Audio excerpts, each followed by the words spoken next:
For our ES50 project, we created a keyboard, a channel control for the keyboard, a mouse, and displays that all interface with each other. We wanted to recreate something we use all the time, and by doing so, translate our ES50 knowledge into a deeper understanding of everyday electronics. Additionally, a keyboard allowed us to integrate multiple components, which tested our coding knowledge, our knowledge of microcontrollers, and our ability to simplify circuits. So at a surface level, we have a keyboard layout here of 30 keys.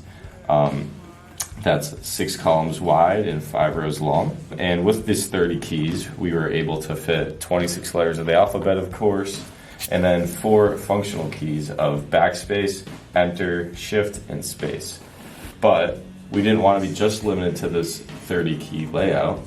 So we decided that we'd also use multiple different layouts using a rotary encoder to shift between the layouts. So here we have our rotary encoder with a NeoPixel display showcasing which layout we're on. Right now we're on layout 1, which is the layout just presented with the labeled keys that are physically written on. And then, for example, we can shift here to layout 2. And what layout 2 would be, if you want to show the document here, is different signs and numbers in addition to the letters that we already had in the first layout. So yeah, we got 1, 2s, 3s. We have some asterisks, some backspaces, just other keys that could be useful. We also have a third layout, as I shift here using the rotary encoder, that has hotkeys. So this is a fun one because it actually adds another dynamic to the keyboard that's not even on your standard QWERTY keyboard. So we have commands like @college.harvard.edu or @gmail.com included in this as well to really expand upon the 30 key layout and add a little more dynamic taste and flavor to it. So we got a mouse here, and the mouse works like a mouse on the computer. It's a joystick, and the joystick is made with 2 potentiometers, one for the y-axis and one for the x-axis. Those potentiometers are attached to analog inputs for the Arduino, and we use those analog inputs and then send the correct movement to the computer. So that's how that works. For the keyboard, we use a grid, and we send power down one of the columns. We then read each of the rows, and if we detect high voltage on any of the rows, then we can determine that the button at that column in that row had been pressed. So the way we send power down each of the rows is using a shift register.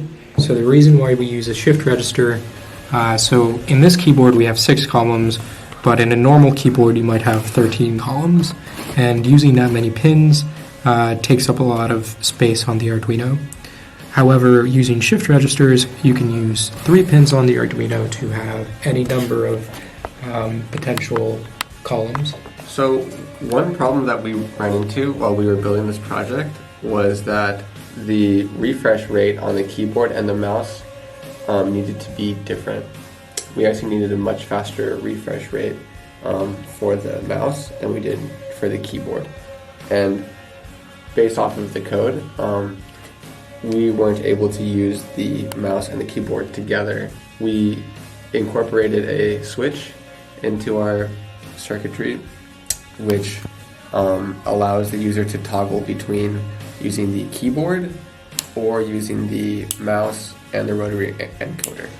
Another large challenge we had was in the original usage of, or the original layout of the keyboard, we didn't include the resistors connected to ground, and so when the key was not pressed, the input pin on the Arduino kind of just acted randomly. So that was not clear why that was happening at the time, but now we've kind of fixed that.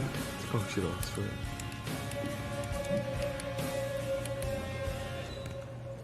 Ta-da! Then